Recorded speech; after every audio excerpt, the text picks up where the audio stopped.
Look around. You can find cars like these on AutoTrader, like that car riding your tail. Or if you're tailgating right now, all those cars doubling as kitchens and living rooms are on AutoTrader too. Are you working out and listening to this ad at the same time?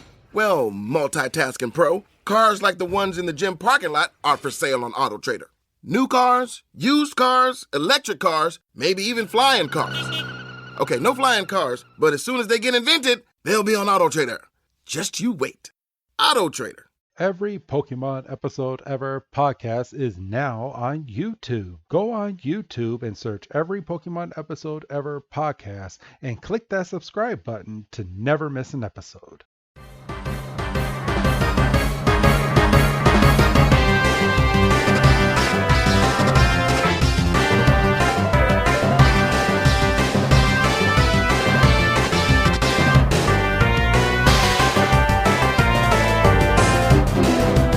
Welcome back, everybody, to another fantastic episode of the Every Pokemon Episode Ever podcast. Woo! Good to say that again. I am one of your hosts, Wrestling Chris G. And joining me on this brand new adventure this week, he's not so young and he's not so much a kid, even though they want to put it out there 10 million times during this episode. It's my good old co-host, Dougie Fresh. Dougie, man, how you doing? I'm doing good. I'd like to apologize for headphone users. Hopefully your eardrums will recover in time when we actually get the episode rolling. My fabulous co-host should know better than to woo like that. That's a punk move, and the views and expressions expressed by Wrestling Chris G do not reflect all of the Every Pokemon Episode Ever team, and I would just like that on the record going forward. I did not mean to. Did I hurt your ears, Doug? No, I'm fine. But I'm just looking out for the people that are driving or the people that are on a run or something. I just had Susie stop on her run. She's like, ow. God damn. But all right, everybody. Thank you for hitting that download button on a brand new adventure that we're bringing you that we told you about a week or so ago. This is the start of Pokemon Black and White, Doug. I'm still mad we're not doing Digimon. I don't know. Doug's like, oh, we're doing another podcast. We're going to get ready. We're going to do Digimon. Well, no, more Pokemon. I said, really?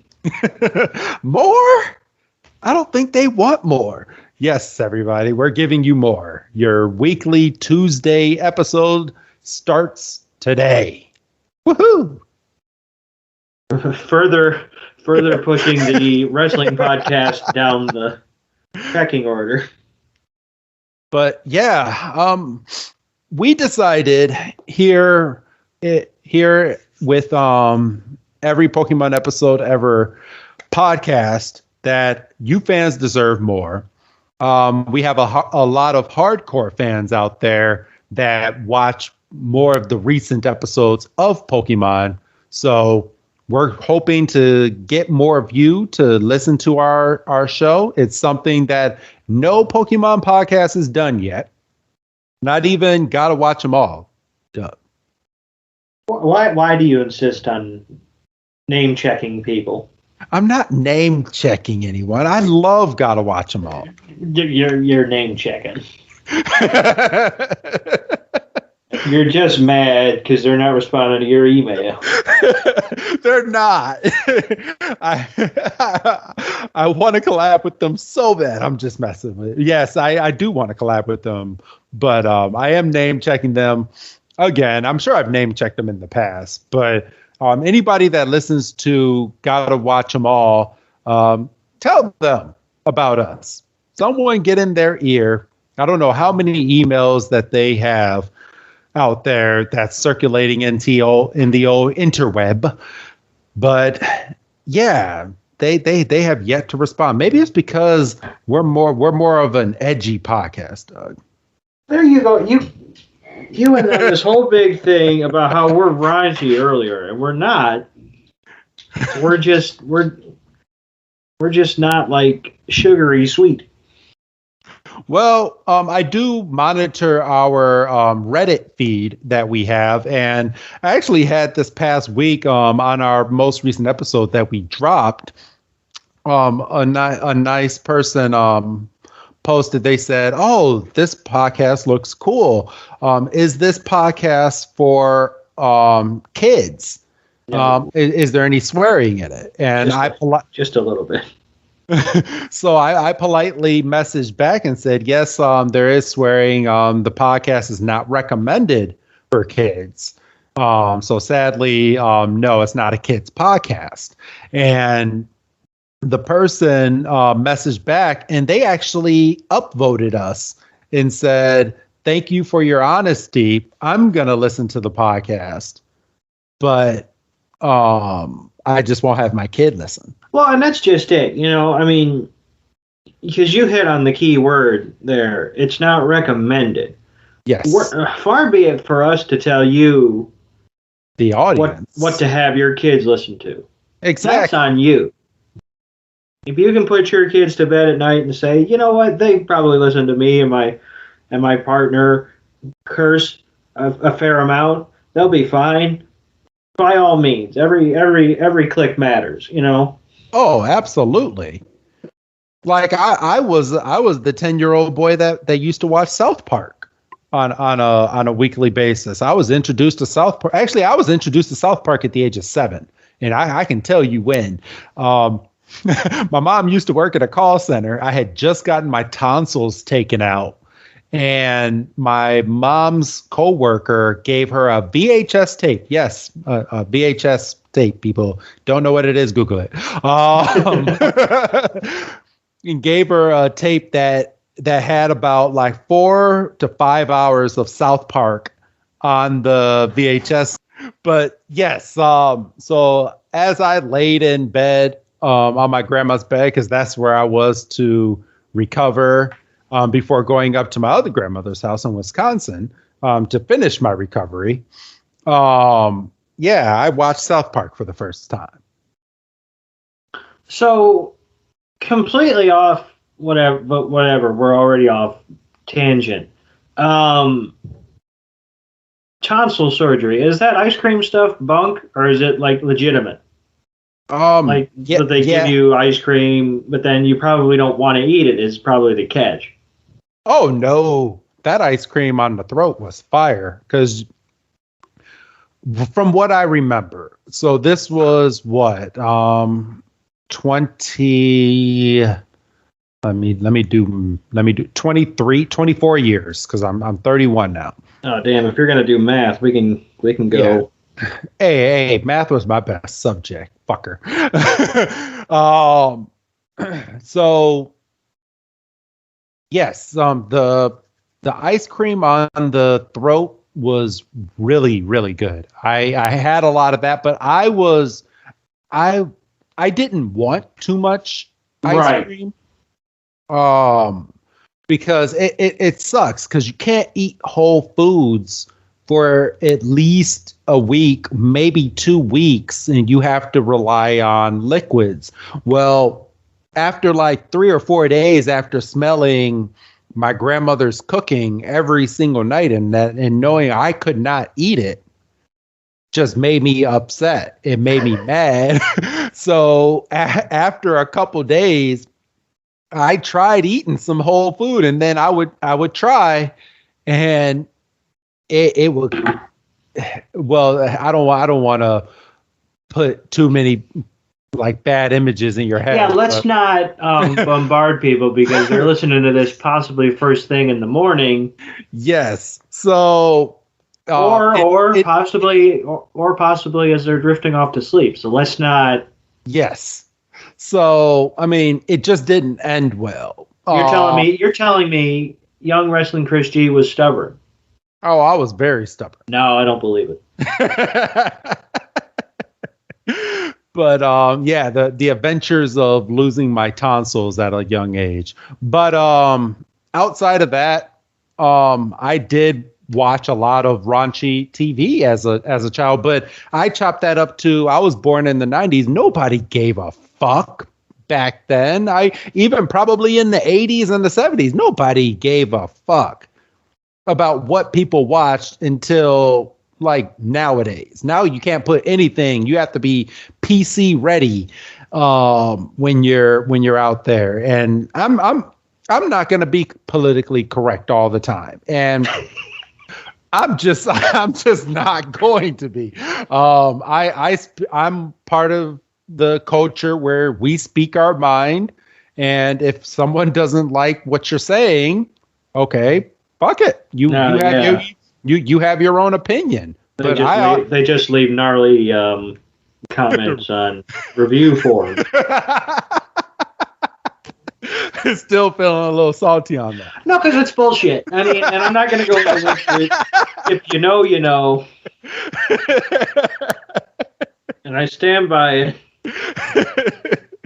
But yeah, I'm all for freedom of speech, everybody, and all that. So you're not going to hurt my feelings. Unless I say something and it gets edited out the podcast. Which happens periodically. Yeah. You had no idea, Doug. Until you slipped up and said something. You're like, wait a minute, you're censoring me? Well, I censor myself sometimes too, Doug. Yeah, let's not have us dig through our old archives and find some of your stuff. You can't. It's all been taken down. But all right, everybody, you tuned in to listen to a Pokemon podcast. So that's what we're going to give you, everybody. We're already this is the part of the show where I tune out. Oh, shut up. No, I do. I listen to the beginning to see if we're actually funny or if it's just in my head in the moment. And then once we get into the episode, I tune out. Oh, so you actually listen to a few of our you're a couple of our clicks, Doug, per week? Yeah. Oh, look at you. Well, all right. If for no other reason than to make sure the audio sounds fine. Yeah, I just went back and re-edited our old music in because we got a little bit of hate fan mail previously when I switched up the music, and they're like, that's not Pokemon. People are just looking for something to complain about. So I put us back on our regular music for your ears to enjoy. But all right, everybody. But you tuned in to listen to a Pokemon podcast, and today's episode is season 14, episode 1. In Japan, this is episode 660, and here in America, it is episode 654. Today's episode is called In the Shadow of Zekrom, or translated from Japanese, to the Isshu region, Zekrom's shadow. That's far too long. Well, get used to it, because wait until we hit episode 667. That one's a honker. Today's episode premiered in both Japan. Well, this one and next week's episode premiered in Japan on September 23rd, 2010. And here in the States, this week and next week's episode premiered out here in the United States on February 12th, 2011. So, of course, we're going with the U.S. date of February 12th. And Doug, this week you are going first, my friend. I'm going first, and mine requires a bit of explanation. Okay. So strap in, get comfortable, take a knee, whatever you got to do. So The War of the Worlds was a radio broadcast from H.G. Wells that originally premiered in 1938. Okay. The actual date is irrelevant. I mean, it was Halloween of that year. And it was this whole big thing because it was presented as a straight like radio announcement. Like So people were tuning in and hearing this. They were thinking that, shit was legitimately going down. And like people were panicking and, going into bunkers and, unfortunately some people like were jumping out of windows and shit. Like it was going down. Oh. And okay. Like to the point where like H.G. Wells had to be like putting out, announcements saying that this was a piece of fiction. This was, here's the cast of actors, this was a play. But, people, I mean, like you could do this now and people you'd be able to follow it on Twitter and you go, oh, this is something somebody's doing. This is, Jeff's just putting on a play or whatever the fuck. That's cool. Let's tune in. But, this was presented as straight, in 38. So people were panicking. Well, the initial outcry and outrage didn't stop it from being rebroadcast. And in 1949, on February 12th, this was rebroadcast in Ecuador. And despite the fact that it was happening 11 years after the initial release, now granted, there's no internet, so it's not like you can go and say, oh, this is that thing from 38, and I apologize if anybody can hear any more squeaking. Your dog is having a ball today. No, it's a chicken. But I can't do anything. The door is closed. So people couldn't say, oh, this is that thing from America that happened in 1938. This is that play again. So it was rebroadcast in Spanish, and the same panic happened. And I'm trying to get specifics. There was riots and 7 deaths and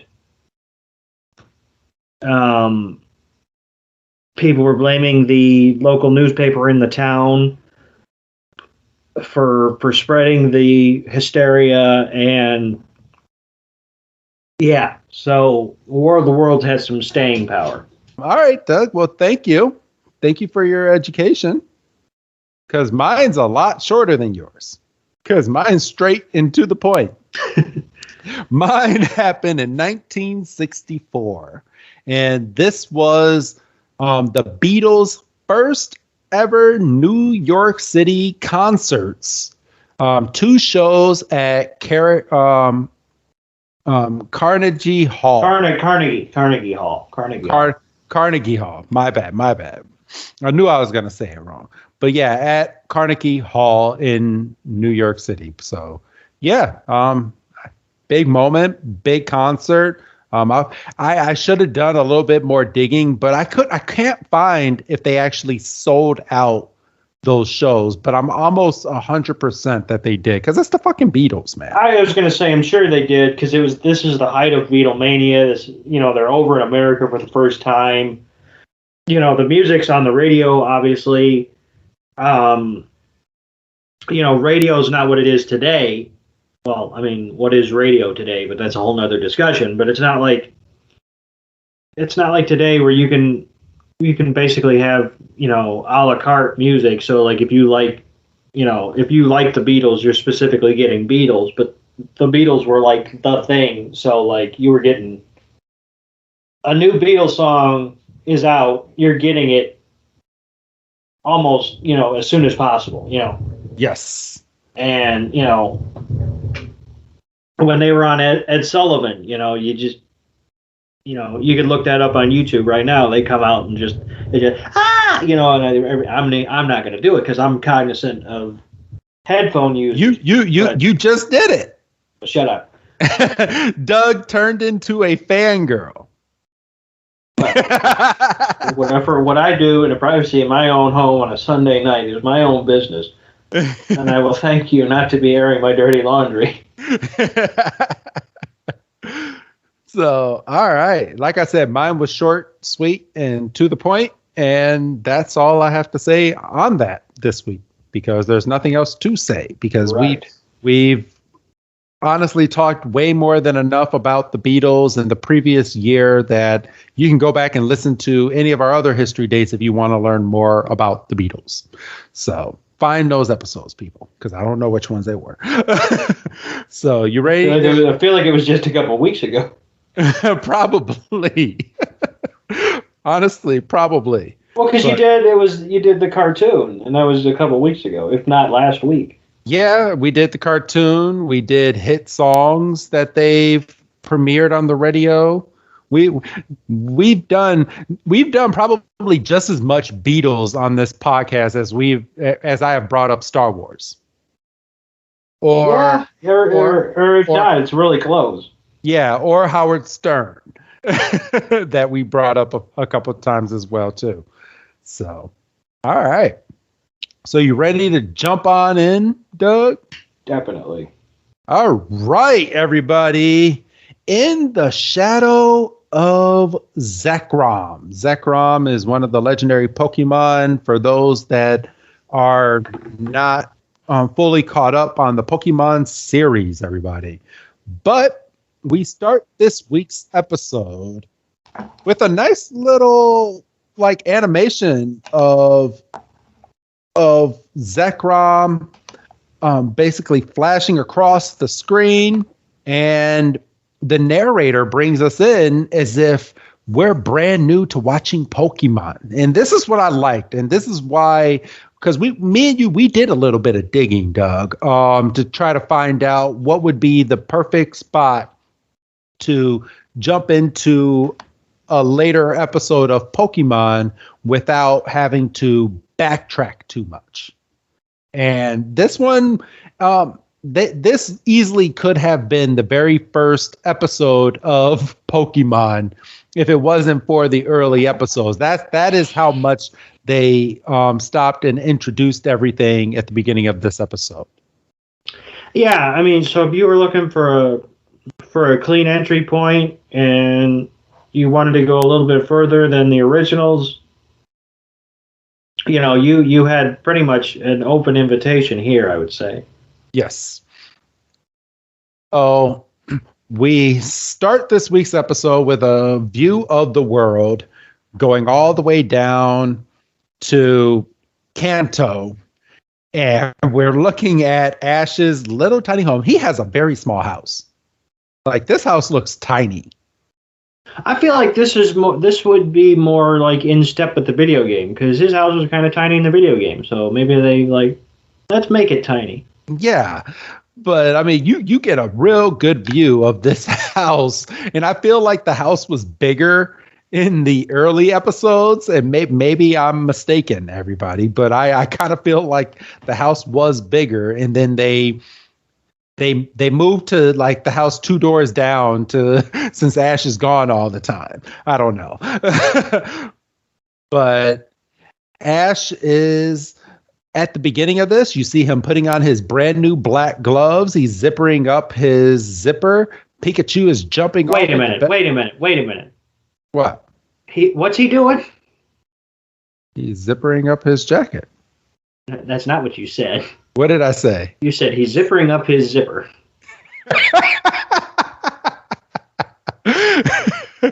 All right, everybody. Podcasting for a living. Yes, Ash is zippering up his new jacket. He has on some brand new black pants, which is going to be his outfit for this upcoming season of Pokemon. And he is introducing his brand new hat, which he almost forgets. Yes, he walks out of the room without it. And he looks right over at Pikachu, and he's like, "Pikachu, are you psyched?" And he's getting ready to walk out because he's getting ready to go on a nice vacation, Doug. Yes. So it's a bit of a weird circumstance because we're being introduced to, this 10-year-old kid who's been 10 years old for 20 years. I mean, it's Simpsons syndrome. Yeah, I thought that was really weird, Doug. and you say, "Oh, he's getting ready to go on an adventure." No, he's getting ready to go on vacation, and you're sitting there as potentially as a new viewer going, "Vacation from what?"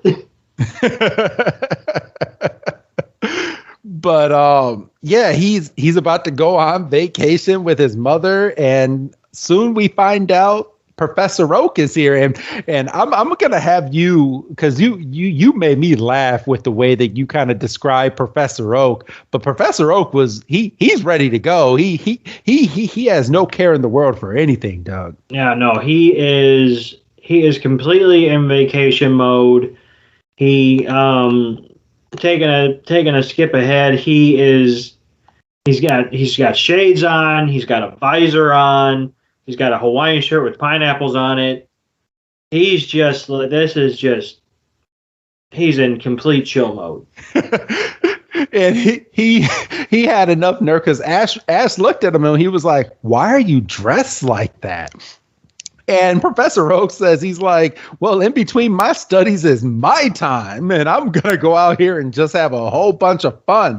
I'm ready for a vacation." So I would have to think that Tracy, who's still at his office, is taking over all of his ventures while he's gone on this trip. Yeah, I would say that's a pretty safe bet. I mean, you got to leave somebody in charge, and it's not going to be, Ash's muck or anything. So they're getting ready to go over to the Unova region, which is what they have repeated about 10 times from the jump start of this already, and we're only a minute into the episode. But as soon as Ash and Pikachu get ready and they hop into the car, we got a brand new theme song, Doug. Oh wait, no, we don't. No, we don't. I'm so sorry, everybody. I'm so used to the theme song popping up now as soon as something like that happens. But we actually shoot right over to Team Rocket. Doug, do you want to go over what's happening inside of this really dark room with Jesse James, Meowth, and Giovanni? So Giovanni is kind of, I want to say he's kind of getting read the riot. Team Rocket's kind of getting read the riot act, but not really. It's basically like Team Rocket is stating the Rocket Corp mission statement back to Giovanni, and they're hyper aware that this might be somebody's first episode, and so they want to establish, from jump, that these three in the black get-ups are the bad guys. Yes. And, kind of what they're about. And, Jesse, James, and Meowth have probably heard this speech so many times, they basically have it memorized, and they're basically repeating it. Back. Exactly. And, they're not skipping a beat. And, Giovanni is this big looming figure, and obviously coming fresh off of the movie where we're basically introduced to him for the first time after him being a figure in the shadows for the first couple of seasons. It's like, oh, so Giovanni's just out on Front Street. Yes. So Giovanni is explaining to Jesse James and Meowth that they are on the hunt for a brand new powerful Pokemon, and that they are going to go over to the Unova region, and he flashes a picture of the map. Now, I want to ask you, because my first impression of this map, when you look at it, does it not look like a monster? Like it has a head, a mouth, and arms on the side, like the way that they built this map. It just looks a little funky to me. Does it not to you? Yeah, and I mean that could be, because you said something. Because I mean, looking at it, I can see what you're saying, but that could just be, like I say, because you said something. But gotcha. You're not wrong. Okay. Because it does kind of have that look to it if you're just kind of taking a quick glance at it. But yes, Giovanni is telling Team Rocket after they recite everything, you're going to the Unova region. We are in research for a legendary Pokemon that is out there. Ooh, bless you. Thank you. And we are very close to retrieving this Pokemon. And Jesse and James are just looking on to this map, and they're like, okay. And he's saying that he's going to be sending them out there to do some research and to help Team Rocket acquire what they need while they're out there to get this legendary Pokemon. So right now they're setting the stage, Doug. So yes. we have no idea what they're trying to acquire. I mean, we know that they're looking to get the legendary Pokemon, but we don't know what they have to do yet. We're going to find this out as soon as Jesse and James get out there and what they're going to have to do. Right. But I'm sure, unless you take for granted that it might be somebody's first episode, you're probably at least somewhat aware of what Team Rocket's all about. Oh, yes. So stealing Pokemon. Right. And they even say so in the little motto there. Yes. Stealing Pokemon so they can take over the world. So that is what Team Rocket wants to do. Man, it must suck being in Team Rocket. But it seems like a lot of the people that are in Team Rocket get treated pretty well. Except for those particular three. Yes, besides them that ran up a big debt. So, but yeah, he flashes the map off the screen, tells Team Rocket that they're going to be going to the Unova region undercover, and that basically they cannot be seen as Team Rocket. They have a new getup as well. They have brand new black outfits, Doug, that they are introducing in this season. Yeah, because they got to hit you right over the head with the fact these are the bad guys. Yes. And okay, but my thing is freaking Jesse and James, it's the exact same outfits that they've had for 14 seasons. It's just a different color now. Well, sometimes color makes all the difference. I don't know what to tell you. So after Jesse and James agree to go out there, they're like, yes, sir, Giovanni, sir. He flashes the screen off, and we actually get a close-up of Giovanni. Pershing comes up and starts rubbing up against Giovanni.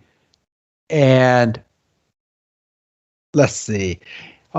Giovanni gets word from his secretary that they have received reports of an unidentified team that is out in the Unova region as well, Doug. Why did you think that was his secretary? She's the front hand woman inside of his office. That's sexist. That is not sexist. That's a little sexist. She's right there as soon as the video is off, and the person that's reporting firsthand to Giovanni of any trouble that might be coming along. Hey, I'm not telling you how to live your life, bro. I'm just saying. So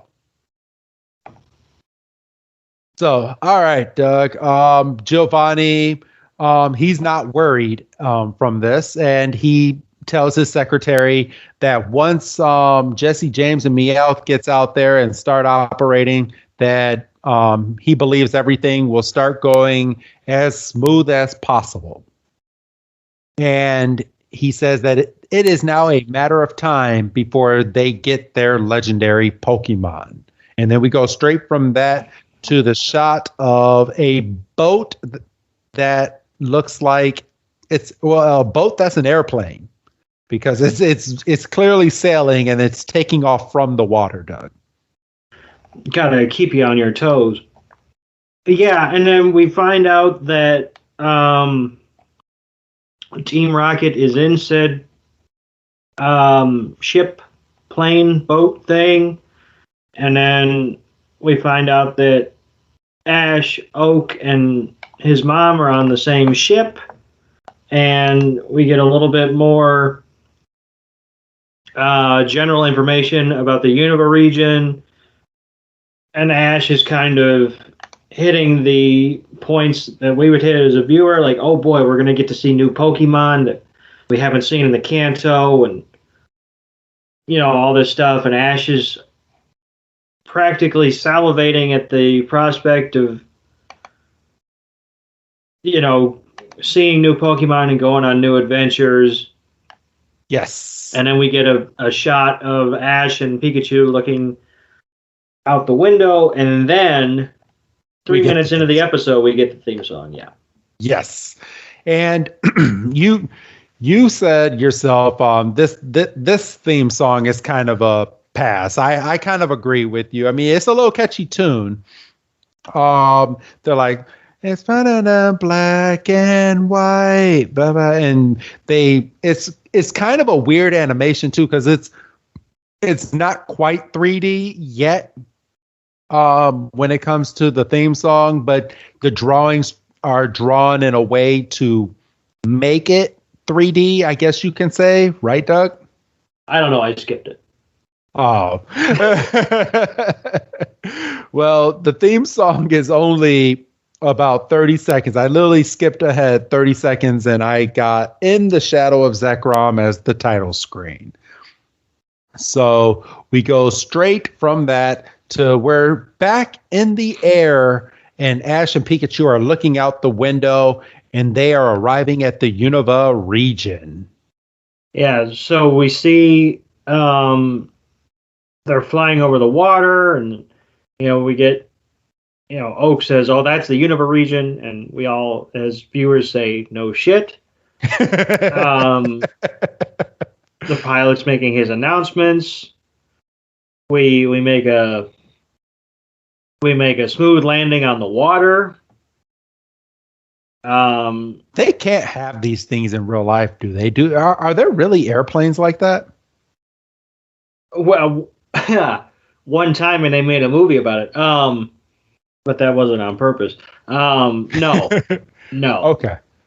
I thought so. I was like, there ain't no way that there's an airplane that's like this. I mean, I know that this episode dates all the way back to what year was it? 2010, and we're in 2021 right now, 11 years later. But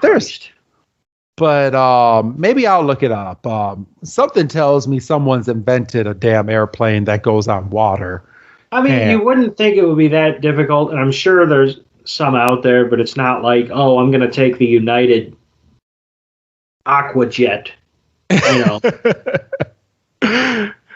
I'm Googling it right now. Airplane on water. Well, so while Chris is getting sucked down that rabbit hole, we land, and Ash is a ball full of energy. Seaplanes, yes. Sorry. They start to go, and Pikachu is stopped by something off in the distance. Goes the complete opposite direction. Yes. And we see a storm approaching in the distance. But then we see a fish Pokemon that Ash is completely mesmerized by because he's an idiot. And we don't know what that Pokemon is yet. Actually, I have that Pokemon in Pokemon Go. I should know, but as of right now, we don't know what that Pokemon is as of right now. But then after Ash goes running after the new Pokemon and Pikachu starts running towards the water where the storm is, we get a glimpse of Team Rocket in their undercover getup. And right now they are in full-blown, what looks like James is in like a grayish blue bodysuit, and Jesse is in a purple bodysuit with both of them wearing hats and both of them wearing sunglasses. And then as they're standing there, Pikachu is captured by some kind of mechanical cage doohickey. Yeah, that was a weird little machine. It's like a bunch of bars. It starts off as one bar and it sprouts out like 8 different bars, wraps around Pikachu, and Pikachu just goes, nah. So it's safe to say that the Team Rocket gadget budget has gone up, I would say, because I feel like in the first couple seasons it'd be like a rubber balloon or something. Yes. And, at least Ash knows Team Rocket when he sees him. I mean, you would hope so, but again, the kid's been 10 for 20 years, so who knows at this point. But he tells Pikachu to use Thunderbolt while inside of this cage, and Meowth opens up like this little tiny compartment on the device that he's carrying, which completely deflects the electricity everywhere else but at him. And how does it still not hit Jesse and James? Yeah, no, it would, especially because it's sent off in all different directions. It would still get them. Yeah, for real. But they say that that the electricity is getting blocked, and that Pikachu cannot sit there and fry them. But as this is going on, the storm that we were talking about for the past couple minutes now is getting bigger. And it's now covering almost all of the Unova region. Well, I wouldn't say all of it, but the majority of the part that Ash and the gang just flew into. And it's got crackling lightning, and it's swirling around as if it's about to form a tornado. And this causes concern for Ash's mom and Professor Oak, who are inside checking their baggage in. And they turn around, they're like, "Whoa, what is that, Doug?" And basically, as they turn around, the center of the storm opens up, and a big swath of like blue lightning comes down and strikes everything. Completely breaks Pikachu out of that cage. Knocks Ash on his back. Knocks Team Rocket, every which way. And, Pikachu's standing there, and you could tell the Pikachu's kind of catching the brunt of things. Possibly Pikachu's because it's an electric-type Pokemon. But they're now surrounded by what looks like electricity all around them, but we don't know what this is. It looks like they're now like in the center of, I'm going to call it the blue tornado, because it's formed all around them. Nobody else, they can't see out of it, and nobody can see in it. So they're in the middle of whatever is going on right now, and they can still see the clear white patch that's in the middle that's forming this like little blue tornado. And Pikachu looks up kind of frazzled and does thunder straight into the middle of the cloud. And that's when we get introduced to Zekrom. We get a figure of Zekrom in the middle of this big blue tornado, and Ash is looking up, and he's like, "A Pokemon." Like he hasn't lived his whole life seeing Pokemon, for goodness sake. Yeah. I just, he got mesmerized by a fish. It's like you knew you were going to see different Pokemon. Yes. I mean, he gets like this at the beginning of everything. He's like, "Oh, what's that? Oh, what's that? Oh, that's so cool." So, yeah. And then we have one of our new main characters peek her head up. We're not going to give her name as of yet, but she picks her head up, and she has the Pokemon Axu that's right next to her. And they're both looking at the storm from afar. And she jumps out of a tree and grabs onto a vine and goes swinging down towards the ground. And then we're returned back to the center of the storm, where Ash's mom is going to go out in the storm foolishly and check on her son. And then we get another close up of the legendary Pokemon in the clouds. Zekrom. And then there's another blast, and then the storm completely disappears. Yes. And it doesn't disappear though, like without jolting Ash back. Like this creature Pokemon just flies off at the speed of light, at the speed of lightning. And stop it. He did though. Oh. And he's gone, and it's now a clear blue sky that they came into. Very nice weather and everything. But that at that time basically pushed Ash back, and now all of the systems and everything that was going berserk a second ago are all now back online. And Pikachu recovers, and everything seems to be well, and Pikachu seems to be chipper, and then all of a sudden there's a little bit of unintentional electric discharge from Pikachu's cheeks, and everybody's phased for like a second, and then Pikachu gets back on Ash's shoulder like nothing happened. Yes.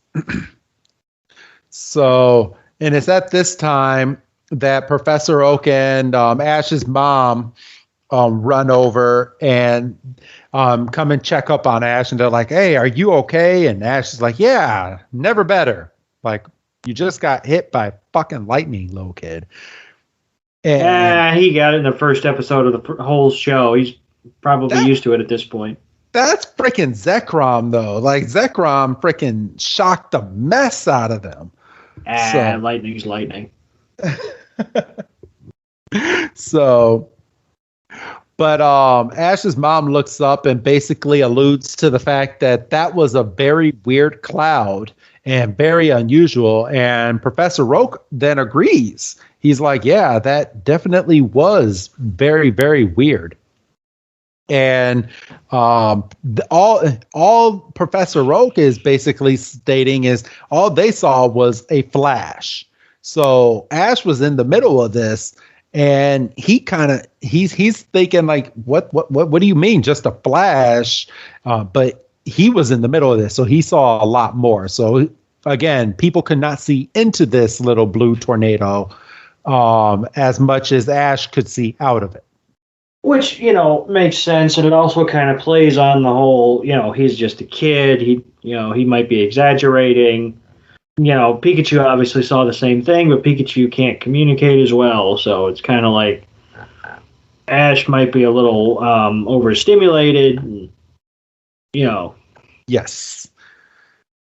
So Ash then states that he saw a Pokemon in the middle of the blue tornado, and Professor Oak sits there and he's like, well, all we could see was the cloud. And Ash turns around and he's like, "That's weird. What kind of Pokemon was that?"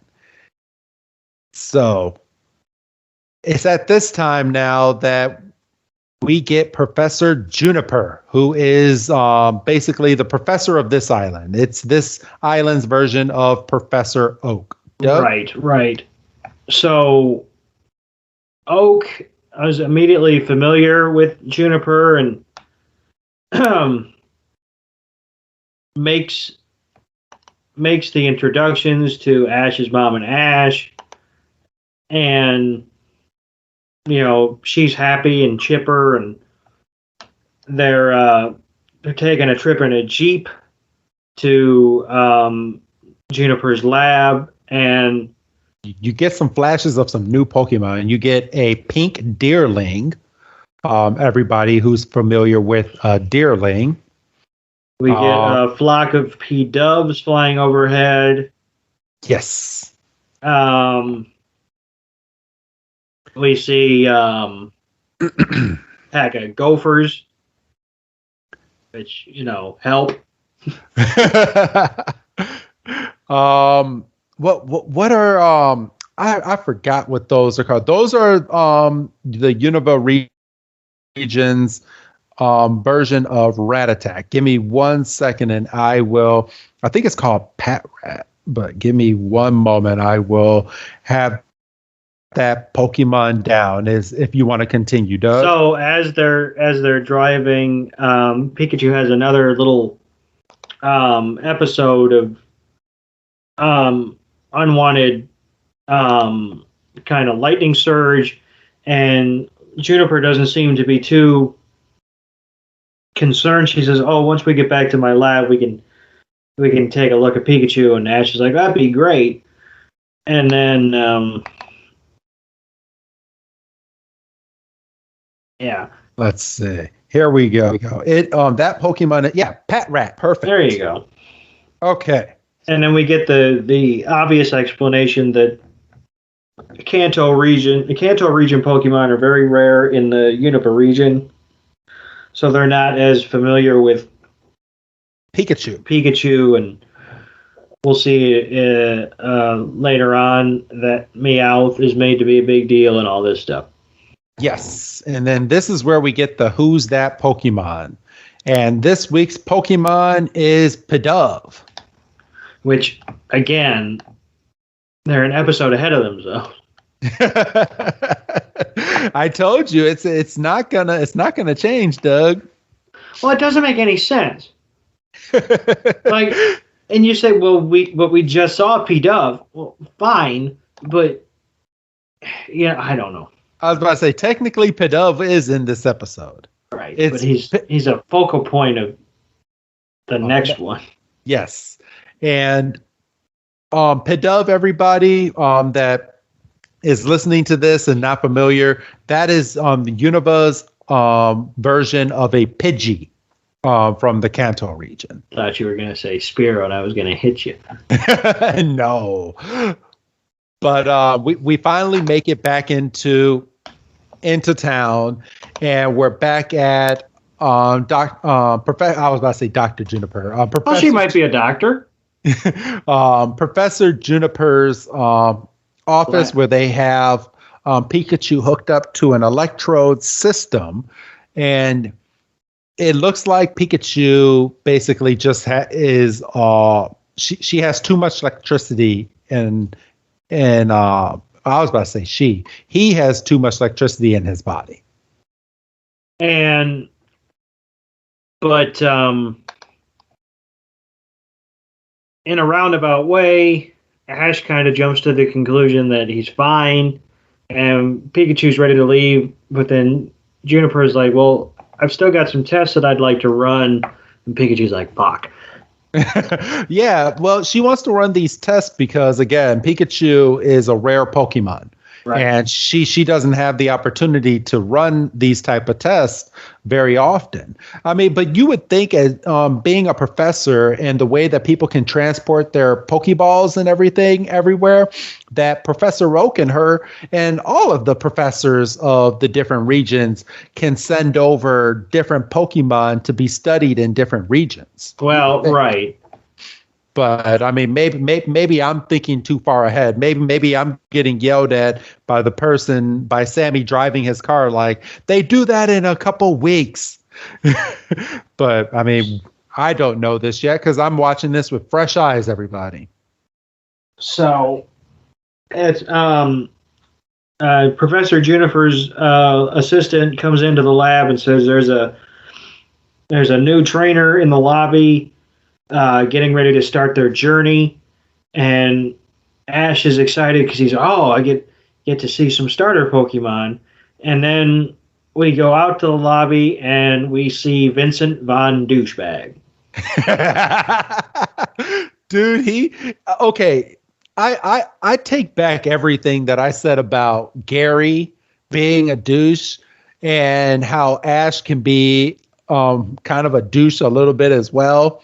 But this guy takes it to a whole nother level. He's got this blondish kind of bowl cut mullet thing, and he's taking pictures with his little, looks like camera. A little it's not a phone. I mean, it's a legitimate, like a one-shot camera thing, and he's just like you can tell he's already kind of over everything. And the guy's name is Trip, and so Professor Juniper, the lab assistant, and Ash come walking down this hallway, and the assistant is pushing the tray with the 3 Pokemon, and the guy's like, I'm ready to start my Pokemon journey, and you got the whole spiel about waiting your whole life, and you're 10, and Ash is overeager and immediately gets shut down by this guy, and yeah, Trip. Ash is basically like, he's like, nice to meet you. He's like, I bet you stayed up all night, waiting, to get your very first Pokemon. And Trip is looking at him. He's like, Ash, from the Kanto region, and then he laughs. And Ash is like, "What's so funny?" Ash needed to take a step back here. He was way too overeager. This whole scene was cringe. Yeah. So Trip, he's like, I knew you were from the boonies as soon as I saw you. I was like, ooh, boonies. I was like, all right now. Taking shots at Ash already. Well, he does kind of look boonyish. A little bit. He's got his little hat, his jacket, and hard sneakers. Hey, his mom makes his outfits for him. I didn't say anything. I'm just saying. Looks a little try hard. So, basically, what's up? I was going to say, and then we get the roll call of the 3 starter Pokemon Trip has the opportunity to pick from. Yes. The first Pokemon is the Fire-type Pokemon, Tepig. And it comes out of the little Pokeball, and it's a cute little pig, and fortunately it's got allergies apparently. Yeah, and just sneezes, and out comes fire, and Ash is like, that's your Fire-type Pokemon. And then we get the water type, and it's Oshawott. Yes. Gotcha. And Oshawott comes out and just looking all sorts of cute. But this one, it gets infatuated with Ash, and that's a key point. Just like completely gushes over Ash. And then we get the grass type Pokemon Snivy. And Snivy just comes out of the Pokeball, just immediately is better than everybody in the room, and it's hands on hip, just completely just posing and just snootier than all get out. And Trip, he's just ready. He's looking over and he's examining these Pokemon. And he's like, I already know which one. He's like, it's clear as day which one's the best out of all of them. I'm going to pick Snivy. And I think everybody and their mother could have predicted that because they basically look alike. And freaking Oshawott was stunned that he was not picked by Trip. Like, he's like, wait a minute. Wait, what? And they draw him like a black and white shell of its own self. And Oshawott's just like, you think Snivy is better than me? Oshawott literally fainted out of shock. He was shocked. But Professor Juniper then takes the new Pokédex, which we find out can be used as a cell phone as well. She made that perfectly clear. She said, here's your new phone and Pokédex. Which is fine or fair, because at this point it probably should be able to be a phone as much as... I mean, and the original one should have been a phone, to be fair. Yeah, for real. And then Ash's mom could call him every 30 seconds if she wanted to. Ash would block that number.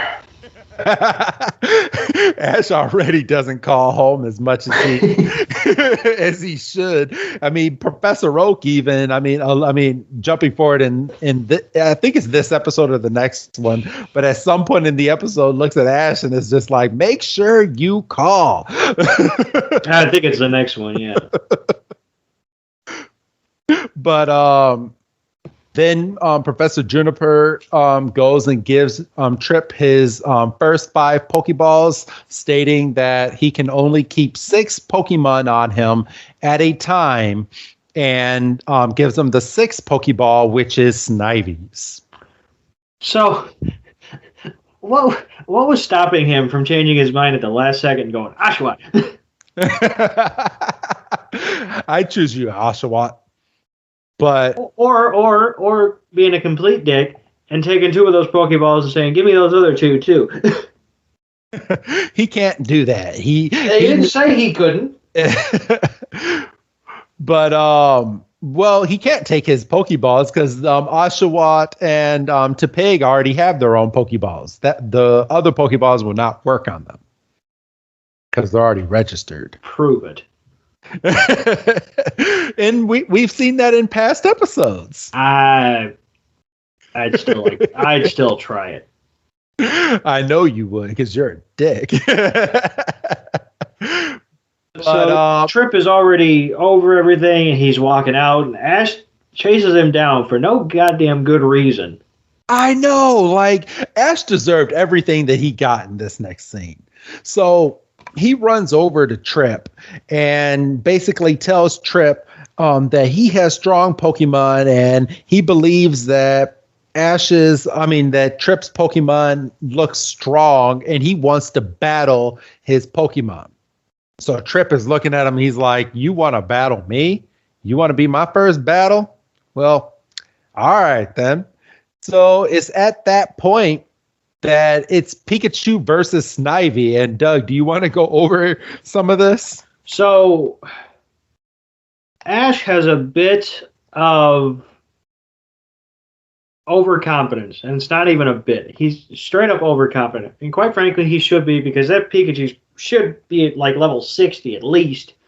And, yes. So it's Pikachu versus Snivy, and he goes to use some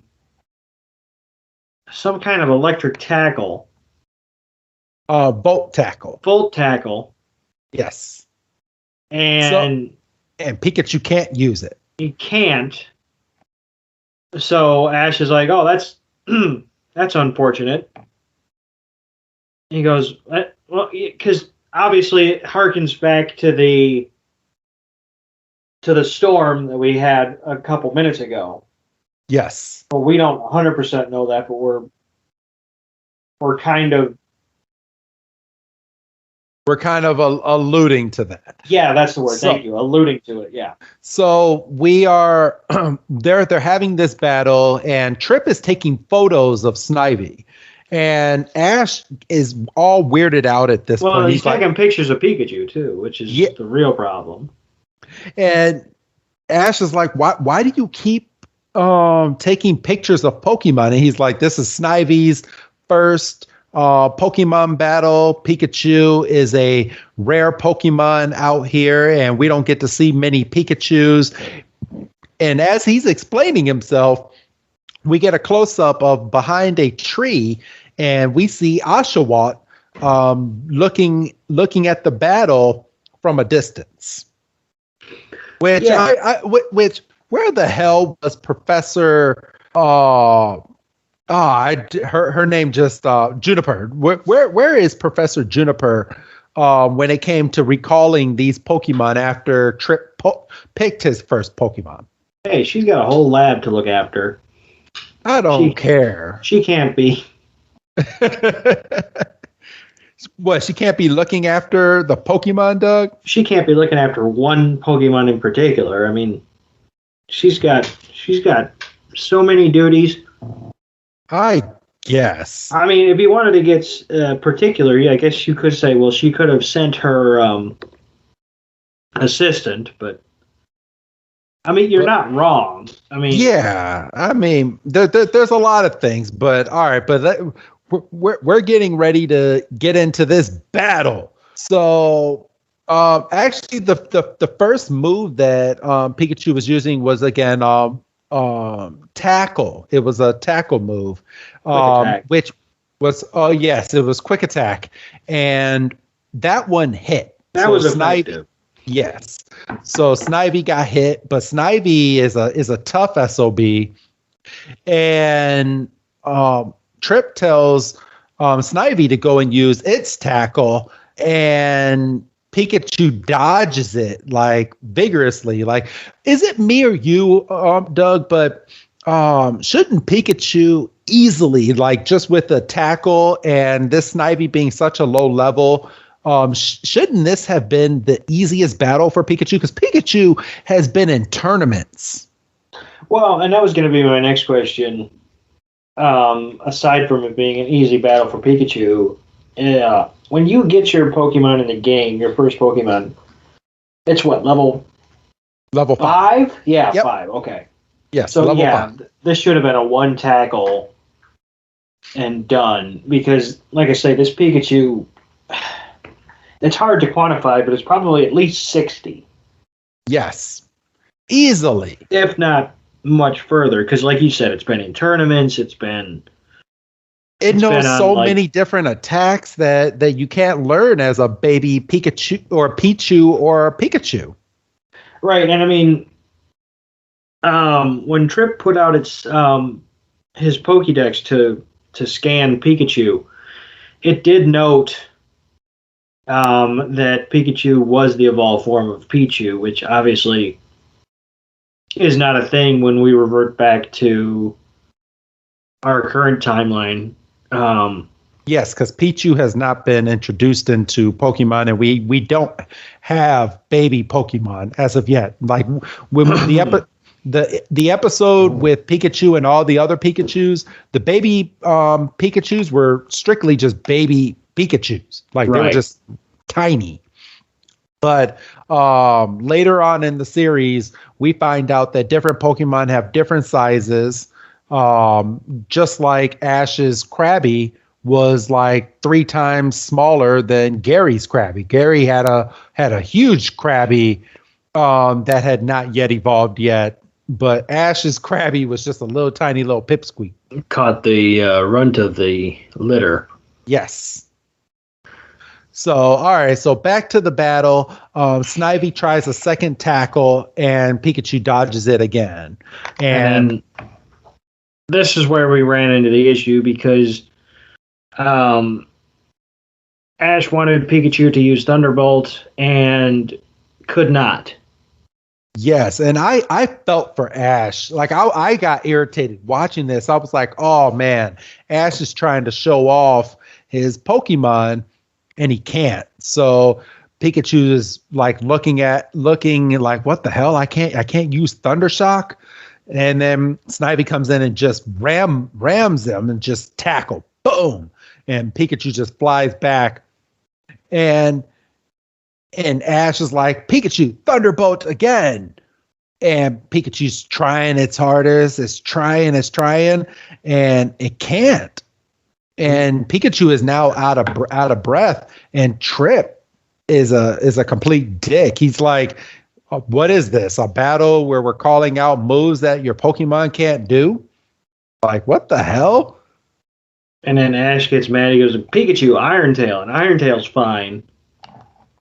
And no, it's at this point that he says Bolt Tackle, and Pikachu just can't. He can't do it. And this is when Ash finds out that it's only the electric attack moves. So then, pardon me. So then he uses Iron Tail.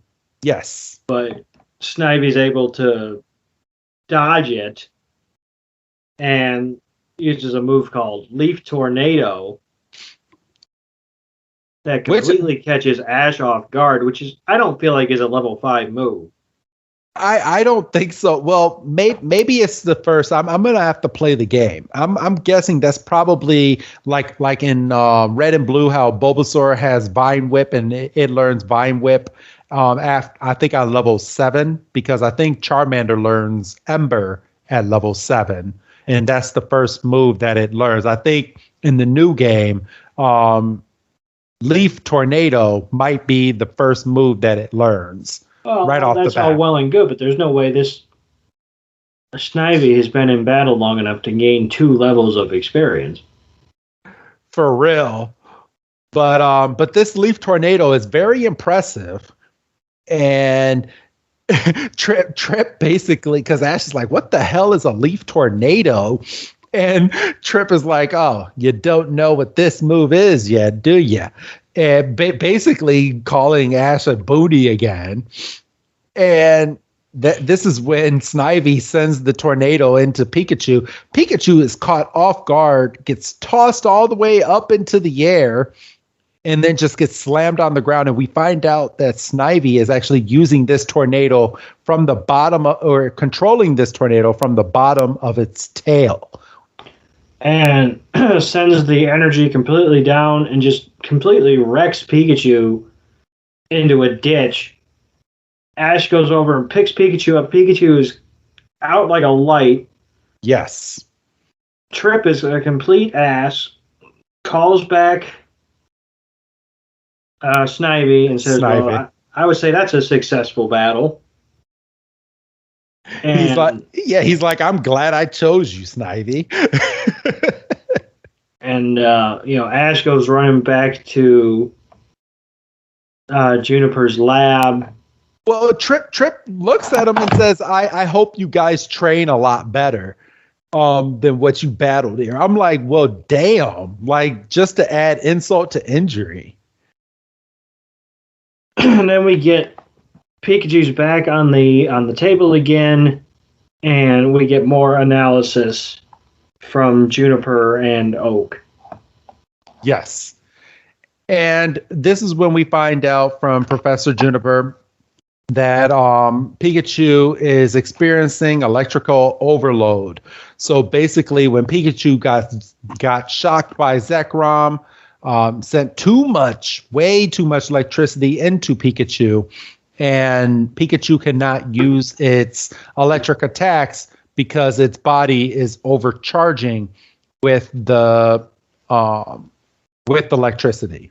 And so we kind of get that explanation, and Ash is like, well, does that mean that Pikachu won't be able to use electric moves again? And then at that point, the storm comes back, starts interfering with the instruments and the devices.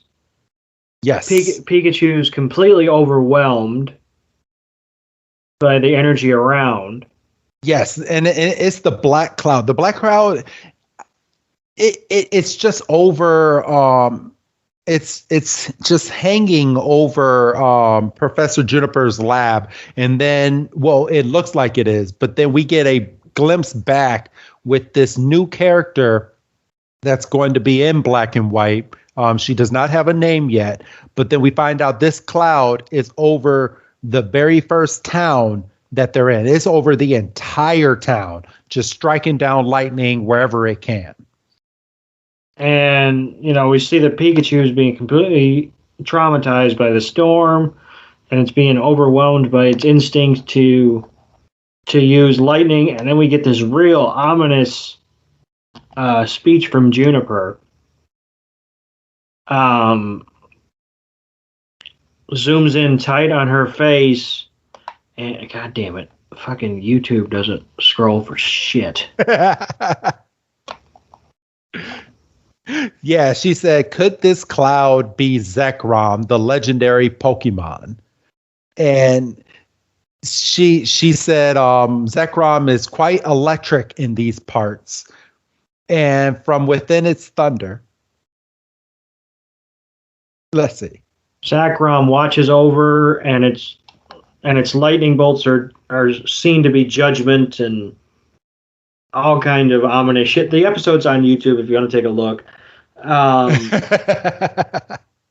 then we get another quick glimpse of Zekrom in the clouds, and Pikachu is just completely losing control and just enveloped in electricity. And then we get the the narrators. The narrator is basically summing up that what's going to happen. Pikachu, Zekrom is over the city, striking down lightning wherever. Pikachu is getting overwhelmed by the electrical charges of what's going on in this city. Will Pikachu be okay, everybody? What is Zekrom's plans for coming over this town? I guess you're going to have to wait until next week to find out in part 2. And that's basically it, because then after that, we go straight to credits after the to be continued logo. Right. So that's it. And I mean, if that doesn't make you want to keep watching, I don't know what will. I know. So that was it. And yes, everybody, the airplane is called Seaplanes. So I guess it was something that was actually made in 1912, and they have updated versions today that people use to fly to islands, Doug, is what Google is telling me. Nah, I'll be all right. But you know what time it is, Doug? You hear that? Yeah. It is 10:17. Oh, stop it. It's time to open up a Pokemon pack, everybody. You waited until the end of this episode, or you got through this first episode with us. You don't know that. They could have skipped to the end. Stop it. You don't know that. You don't know that. You cannot make that assumption. Yeah, maybe like 0.01% of our audience skips to the end to find out what Pokemon we pulled. But I am holding a Pokemon trading card game Sword and Shield Battle Styles pack in my hand right now. So it's time to open up this pack, and I am opening it. So Doug, what is going to be my energy card in this pack? What type of energy? Go with the theme of the episode, say electric. Okay, you're 100% right. It is an electric. All right. So let's go ahead and go through. This is fake. It's pre-planned. All right. So I have that. I do have a Rapid Strike Energy, a Tower of Waters card, a Stonejourner, a Salazzle, a Salandit, I guess a Pachirisu, a Meowstic, an Esper. I do have a Trainer Reverse Hollow Turbo Patch card, and then I have a non-holographic Corviknight V card that I pulled. So that was the rare out of this pack, and yay. I mean, it's not the greatest pulls this week, as you can hear from my expression. I mean, I did get a non-hollow Corviknight V, but I feel like my son has one of those upstairs already, so nothing new really for this week. But I did get a reverse hollow Turbo Patch card. What is this card? It says flip a coin if heads, attach a basic energy card from your discard pile to one of your basic Pokemon that isn't a Pokemon GX. All right. So that is what that card does, everybody. So what do you give this first episode on your Dougometer, Doug? I mean, it's so hard to judge the first episode, especially because this was a very clear, like, part one. They leave you on a cliffhanger. I'm going to be a little generous and probably say about a 3. And it's specifically for the cliffhanger. If it wasn't for that, it'd probably be a 2. So yeah. Really? You would go with a 2? I mean, I'm going to go ahead and I'm going to give this about a 3.5 this week, only because this episode has a lot of progression. They kind of throw you right out there It's a good start over point for people that don't want to go back and watch the originals. You get introduced to some Pokemon that you've never seen before. At the beginning of this episode, you don't get their names, even though we gave you a couple of their names during this episode. You don't get a lot of their names yet. But we also get introduced to Ash's rival at the beginning of this episode, which seems like he's going to be a key player in this season of Pokemon. So we're going to see where that takes us. Other than that, I'm gonna give it about a 3.5 because I saw some progression and I'm very excited to get into next week's episode. Well, there would have to be progression. It's the first episode. If they spin their wheels for the first episode, there's no incentive to come back. Exactly. So, all right. Well, do you have anything else to add for this week, Doug? I don't think so. All right. Well, with that being the case, say goodbye, Doug. Goodbye, Doug. All right, everybody. And this is Wrestling Chris G telling all of you we have a new episode coming out this upcoming Friday. Go ahead and listen to that episode later on this week. And we will see you on the flip side. Have a good night, everybody.